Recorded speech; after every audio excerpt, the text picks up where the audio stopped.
우리들에게 주시는 하나님의 말씀은 사도행전 21장 12절로 14절까지의 말씀입니다.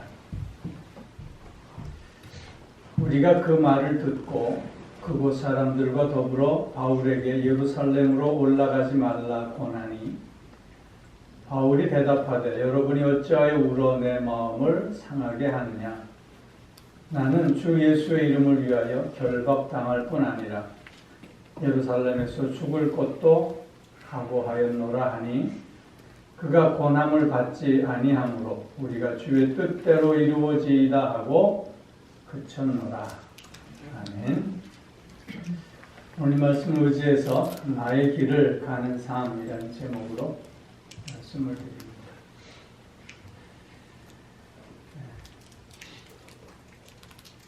우리는 지금까지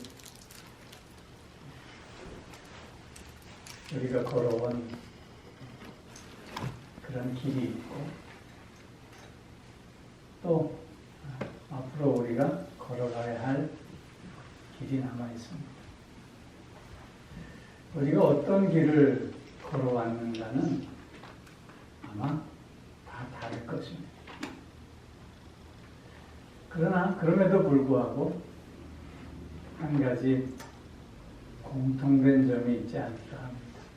그것은 어떤 길을 걸어왔든지 간에 녹록치 않은 길이었다 하는 것이겠죠. 어느 누가 꽃길만을 걸은 사람이 있겠습니까? 때로는 돌짝밭도 건너야 하고 흙탕물도 밟아야 했고 가시밭길도 아픔을 참으며 걸어야만 했을 것입니다. 그리고 또 한 가지 공통점을 찾아본다면 그럴 줄 알고 시작한 사람은 하나도 없을 것입니다.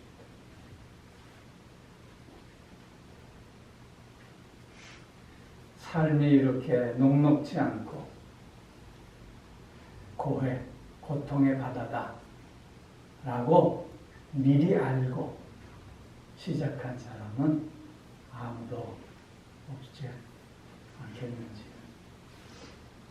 천진난만한 어린아이들의 모습을 보면서 어른들이 참 좋은 때다 라고 하는 그 말에 담겨져 있는 의미가 무엇인지 우리는 잘 알고 있습니다. 짧고 상쾌한 산책길인 줄 알고 시작했는데 아무것도 준비되지 않은 채 달려야 하는 마라톤과 같은 인생길이다. 누군가가 그렇게 표현했습니다. 그러나 우리에게 더욱 중요한 것은 우리가 어떤 길을 걸어왔느냐라고 하는 것보다는 앞으로 우리가 어떤 길을 걸어가야 할 것인가. 앞으로 내가 걸어가야 할 나의 길은 어떤 모습이어야 할까? 라고 하는 것이 더 중요하지 않겠습니까? 지금까지 걸어왔던 그 길은 좌충우돌, 맨땅에 헤딩하는 길이었다. 평가한다 할지라도 이제 앞으로 내가 가야 할 그 길은 뭔가 좀 더 다른, 좀 더 그 의미와 가치가 있는 그런 길이 되어야 하지 않겠는가 하는 것입니다.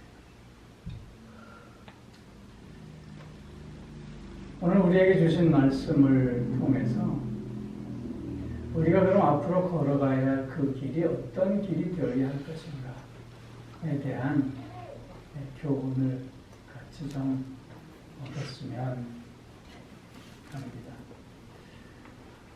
오늘 본문의 배경은 이렇습니다. 바울은 3차 전도 여행까지를 다 마치고 지금 투로를 지나 가이사랴를 통해서 예루살렘으로 올라가고 있는 그런 여정 가운데 있습니다. 사도행전 21장에서 보면 그 여정 가운데서 먼저 두로를 거치고 있는데 그 두로에서 주의 형제들이 바울에게 예루살렘에 올라가면 고난을 받을 것이라고 하는 예언을 합니다. 그래서 올라가지 않는 게 좋겠다. 그렇게 바울을 만류합니다. 그러나 바울은 그 말을 제쳐놓고 예루살렘으로 가는 길을 계속 진행하죠. 그러다 가이사랴에 들려서 빌립의 집에 잠시 유하게 됩니다. 그때 예루살렘으로부터 내려온 아가보라고 하는 선지자가 다시 예언을 합니다. 바울의 띠를 가져다가 자기의 수족을 묶습니다. 그리고는 이 띠의 주인이 예루살렘에 올라가면 이렇게 묶임을 당할 것이다. 그렇게 보다 더 사실적이고 구체적으로 예언을 합니다.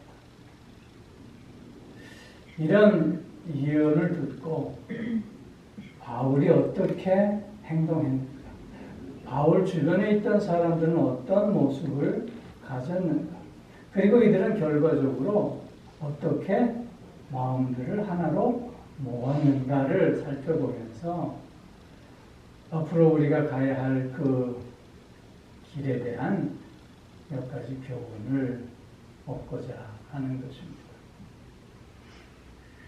우리가 앞으로 걸어가야 할 그 길은 가장 먼저는 사랑의 길이어야 하겠다 하는 것입니다. 오늘 본문 12절 말씀을 보십시오. 우리가 그 말을 듣고 그곳 사람들과 더불어 바울에게 예루살렘으로 올라가지 말라 권하니 그랬어요. 즉 바울이 예루살렘에 올라가면 고난을 당할 것이다 라고 하는 이 예언을 듣고 그 바울 주변에 있던 모든 사람들이 바울을 간곡하게 만류하고 있는 것입니다. 이런 저들의 모습은 바울을 사랑하는 마음 때문이었습니다. 바울을 아끼고 바울을 존경하고 또한 바울을 연민하는 걱정하는 마음이 있었기 때문이었죠. 그래서 저들은 될 수 있으면 바울이 지금까지도 많은 고난의 길을 걸어왔는데 이제는 그 길을 가지 않았으면 좋겠다라고 하는 그 안타까운 심정으로 지금 바울을 만류하고 있는 것입니다. 바울을 대하는 저들의 마음 속에는 사랑이 있었습니다. 그 사랑이 지금 바울에게 저들은 이렇게 대하고 있는 것이죠. 우리들의 모습도 마찬가지여야 한다고 생각합니다. 우리들도 모든 것을 사랑으로 시작할 수 있어야 하지 않겠는가 하는 것입니다. 인간다움은 여러분 어디서부터 온다고 생각하시나요? 인간다움은 나눔에서부터 오는 것입니다. 나눔. 그 나눔이라고 하는 것은 내어준다고 하는 뜻이겠죠. 주님은 우리를 사랑하셔서 십자가에 그 몸을 내어주셨습니다. 즉 사랑의 실천이 곧 내어줌이라고 하는 것입니다. 이 내어줌 속에 우리는 마음을 나눌 수 있고 그 삶을 나눌 수 있게 되는 것이죠. 그러나 반대로 시기와 질투와 미움의 마음으로 시작한다면 그것은 움켜쥐미요. 그것은 빼앗음이 될 수밖에 없습니다. 이런 모습의 결과는 결국 양심을 잃어버리고 도덕성을 잃어버릴 뿐만 아니라 마지막에는 자기 자신까지도 잃어버리게 되는 것입니다. 예수님 당시에 자신들의 기득권만을 움켜쥐려고 했던 당시의 종교 지도자들의 모습을 보면서 우리는 이것을 확인해 볼 수 있습니다. 그들은 결코 사랑 가운데 내어주려 하지 않았고 시기와 질투와 미움 속에서 움켜쥐려고 했고 빼앗으려고 했습니다. 그래서 그들은 양심을 버렸고 도덕성을 버렸고 신앙을 버렸고 결국 자신들까지 잃어버리고 말았던 모습을 우리는 확인하게 되는 것입니다. 우리가 하는 모든 말과 행동의 동기는 사랑이어야 하는 것입니다. 사랑으로 다가가고 사랑으로 나의 빈손을 내미는 우리들의 모습이 앞으로 우리가 가야 할 길이라고 믿습니다. 그 길에 우리의 삶의 의미가 더해지고 우리의 삶의 가치가 더해질 줄로 믿습니다. 사랑의 길을 간다고 하는 것은 그래서 나보다 너를 먼저 생각하는 것 아니겠습니까? 배려와 존중의 모습이 아니겠습니까? 너의 귀함을 인정하고 너의 귀함을 기뻐하는 우리들의 모습이 되어야 하지 않겠는가 하는 것입니다. 앞으로 우리가 가야 할 그 길은 사랑하는 길이 될 수 있었으면 좋겠습니다. 사랑하며 사는 그 길이 되었으면 좋겠습니다. 두 번째로는 책임의 길이라 하는 것입니다. 오늘 본문 13절 말씀을 보십시오. 바울이 대답하되 여러분이 어찌하여 울어 내 마음을 상하게 하느냐. 나는 주 예수의 이름을 위하여 결박당할 뿐 아니라 예루살렘에서 죽을 것도 각오하였노라. 주님을 위한 바울의 결단을 우리는 다시 한번 확인해 보게 됩니다. 바울은 주님 앞에서 예루살렘으로 올라가는 그것이 내가 해야 하는 일이고 내가 할 수 있는 길이라 내가 책임져야 하는 길이라 지금 고백하고 있는 것입니다. 이와 비슷한 고백을 우리는 기억합니다. 예수님께서 십자가에 달리시기 위해서 잡히시던 날 밤에 베드로가 이렇게 고백했습니다. 너희가 다 나를 버릴 것이다. 그러자 주님, 다 주를 버릴지라도 나는 주를 버리지 않겠습니다. 예수님이 또 말씀하셨지요. 내가 다 울기 전에 3번 나를 부인하리라. 베드로가 대답합니다. 내가 죽으면 죽었지 주님을 부인하지 않겠습니다. 이번 복음에서 보면 내가 주와 함께 오게도 갇히고 죽기도 하겠습니다. 그렇게 결단했습니다. 그러나 그 결단은 거짓이었으니 얼마의 시간이 지나지 않아 드러나게 됨을 봅니다. 바울의 결단과 베드로의 결단이 이렇게 다른 결과를 가져온 이유는 무엇이었을까? 그것을 몇 가지 좀 생각해 본다면 첫째는 경험과 무경험의 차이를 하겠습니다. 바울은 지금까지 그의 길을 걸어오면서 수없이 많은 고난을 경험했습니다. 죽음 앞에 몇 번씩이나 내쳐졌겠습니다. 바울은 그런 고백 속에서 고난받는다고 하는 것이 어떤 의미인가를 몸으로 체득한 사람이었습니다. 그래서 그의 고백은 힘이 있었고 그의 고백은 진실했습니다. 그러나 베드로는 지금까지 주님을 따라오면서 고난을 겪어보지 못했습니다. 고난의 의미가 어떤 것인지, 죽음이 무엇을 의미하는지 그는 알지 못했습니다. 그렇기에 그는 쉽게 결단할 수 있었던 것이죠. 그 결과가 이런 다른 차이를 만들어 냈다는 것입니다. 두 번째로는 바울은 확실한 신념 속에 결단했지만 베드로는 자신의 뜨거운 감정만을 가지고 결단했다는 것입니다. 바울은 고난을 겪으면서 예수 그리스도의 십자가의 능력을 체험했습니다.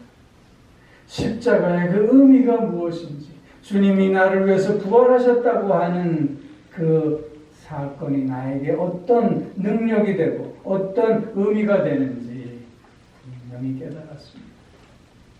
그는 이런 확실한 신념 속에서 내가 죽음도 불사하겠다 이렇게 결단하고 있는 거죠. 그러나 베드로는 어땠습니까? 주님을 사랑한다고 하는 그 감정만 가지고 그는 주님 앞에 결단하고 있는 모습을 우리에게 보여주고 있지 않습니까? 그 감정이 두려움 앞에 식어지자 그는 주님을 부인할 수밖에 없었던 것이죠. 사람의 감정이라고 하는 것은 늘 변할 수밖에 없는 것 아닙니까? 그 감정에 기반한 결단은 그래서 확고할 수 없습니다. 흔들림 없는 믿음의 결단만이 진실할 수 있음을 보여주고 있는 것이죠. 한 가지를 더 확인해 본다면 바울은 순종의 결단이었습니다. 그러나 베드로는 자기 과시의 결단이었다는 거죠. 베드로는 다른 사람은 다 주를 버린다 해도 나는 버리지 않겠습니다. 그는 다른 사람들보다 자기가 더 주님을 사랑한다고, 더 주님을 아낀다고, 더 주님과 함께하고 싶어함을 표현했습니다. 주님께서 너희가 나를 떠나서는 아무것도 할 수 없느니라 말씀하셨지만 그러나 베드로는 내가 무엇이든 할 수 있다고 생각했던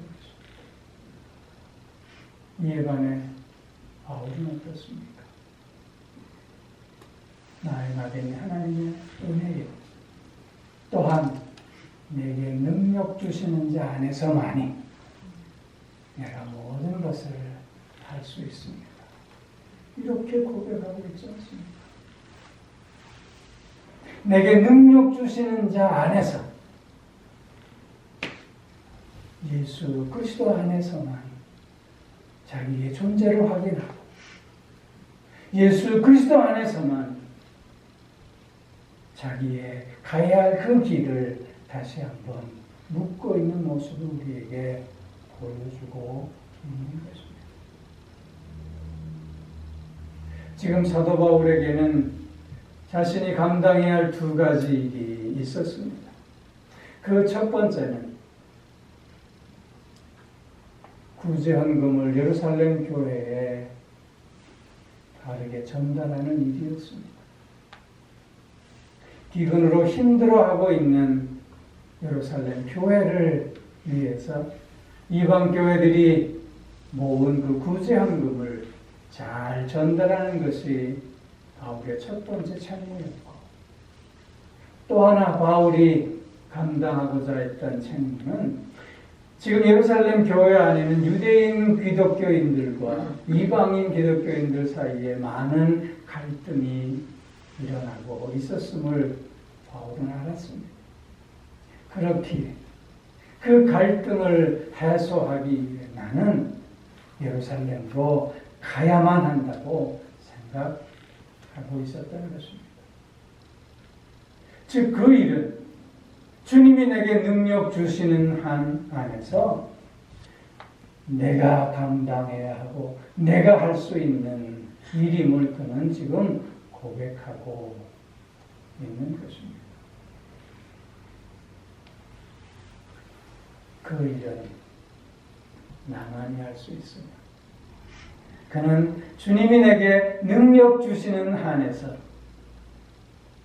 나만이 할 수 있고 내가 해야만 하고 내가 할 수 있는 일임을 고백하며 모든 것에 책임을 지고 나아가는 모습을 우리에게 보여주고 있는 것입니다.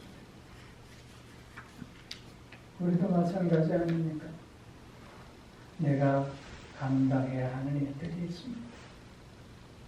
내가 할 수 있는 일들이 있는 것입니다. 어떻게 해요? 내게 능력 주시는 자 안에서만. 우리는 스스로를 과대평가하면서 무엇이든 할 수 있다고 생각하는 경향들이 있는 것 같습니다. 그러나 내가 하고자 하는 일들과 정말 내가 할 수 있는 일들 사이에는 얼마나 큰 차이가 있는지 이런 경험으로 깨닫게 되지 않습니까? 그러나 사도 바울처럼 내게 능력 주시는 자 안에서 그 주님의 능력 안에서 그 주님의 은혜 안에서 나에게 주어진 그 일을 감당해 나아가겠노라. 때로는 그 일이 힘들고 때로는 그 일이 외롭고 때로는 그 일이 지치고 고통스럽다 해도 내게 능력 주시는 자 안에서 내가 그 일을 넉넉히 감당할 수 있을 것이라 주님 앞에 다짐하며 나아가는 우리가 되어야 되지 않겠느냐 하는 것입니다. 앞으로 우리가 걸어가야 할 그 길은 더욱더 책임을 감당해가는 길이 되어야 할 줄로 믿습니다. 나만의 힘이 아니라 내게 능력 주신 자 안에서 그 예수 그리스도의 날마다 나에게 허락하시는 위로와 능력과 지혜와 변화를 통해서 그 일을 기쁨으로 감사함으로 이루어 나아가겠노라 결단하며 오늘을 시작하는 우리가 되어야 할 줄로 믿습니다. 한 가지 더 우리가 가야 할 그 길의 모습은 맡김의 길이라 하겠습니다. 순종의 길이라 하겠습니다. 오늘 본문 14절 말씀을 보십시오. 그가 고난을 받지 아니하므로 우리가 주의 뜻대로 이루어지이다 하고 그쳤노라. 주의 뜻대로 이루어지이다. 주님께서 가르쳐 주신 기도의 내용과 부합한 말씀 아닙니까? 예수님께서 십자가를 지시기 전에 겟세마네에서 기도하신 그 기도의 내용과 같지 않습니까? 주의 뜻대로 이루어집니다. 그 길이 어떤 험한 길이라 할지라도 내일을 염려하지 않고 오늘 내가 감당해야 할 그 일에 최선을 다함으로 말미암아 주님이 당신의 뜻대로 이루실 것임을 믿고 맡기고 순종하는 모습을 오늘 저들은 지금 우리에게 보여주고 있는 것입니다. 주의 뜻대로 이루어지이다. 한쪽에서는 가지 말라, 바울은 가겠다, 이렇게 나누어진 마음이 지금 어떻게 되었습니까? 주의 뜻 안에서 하나로 합해지고 있는 모습을 보여주고 있지 않습니까? 그 길에 내가 함께 갈 수는 없지만 기도로 동참하겠다고 하는 아름다운 모습이 이 말씀 속에 담겨져 있지 않습니까? 우리가 이제 앞으로 가야 할 그 길은 내일을 염려하며 나아가는 것이 아니라 주의 뜻대로 이루어질 것임을 믿고 확신하는 가운데 오롯이 맡기고 순종하며 오늘 내가 지켜야 할 그 자리를 최선을 다해서 지키고 오늘 내가 감당해야 할 그 길을 최선을 다해서 감당해가는 그 모습이 되어야 하지 않겠는가 하는 것입니다. 이 모습 속에 우리가 걸어온 길과 다른 앞으로 걸어가야 할 길이 될 줄로 확신합니다. 프랭크 시나트라가 부른 마이 웨이라는 노래 아시죠? 인생이 거의 끝마침을 생각하면서 맨 마지막에 그렇게 고백하고 있지 않습니까? 많은 굴곡과 많은 여정이 담겨져 있는 인생이었지만 맨 마지막에 And did it my way. Yes, it was my way. 사도 바울도 그렇게 고백합니다. 내가 선한 싸움을 싸우고 나의 달려갈 그 길을 마쳤고 믿음을 지켰다.